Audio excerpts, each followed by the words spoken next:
గుమ్మడి Sandhyarani PA బిడ్డ ఒకవైపు రాద్ధాంతం నడుస్తుండగానే రెండో వైపు వంగలపూడి అనిత.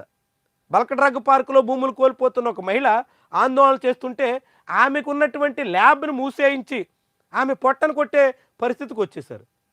ఎలాంటి పరిస్థితుల్లో ఉన్నారు చూడండి. అంటే వంగలపూడి అనిత తన సొంత నియోజకవర్గం పాయకరావుపేటలో బల్క్ డ్రగ్ పార్క్ వ్యతిరేకంగా పోరాడుతున్నటువంటి వాళ్ళందరి ఆర్థిక మూలాలు దెబ్బతీసేయాలి అనే ప్రయత్నంలో ఉన్నారు. అంటే దీన్ని ఏమంటారు?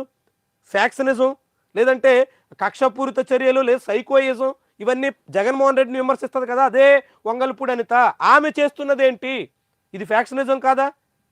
తన ధోరణిని, తన ప్రభుత్వ విధానాల్ని బల్క్ డ్రగ్ పార్కుకి వ్యతిరేకంగా పోరాడుతున్నందుకు ఉమా దాట్ల అనే ఒక మహిళ ఆర్థిక మూలాలు దెబ్బతీసేసేయాలి అని వంగలపూడి అనిత తెగించేశారంటే ఏమనాలి దీన్ని?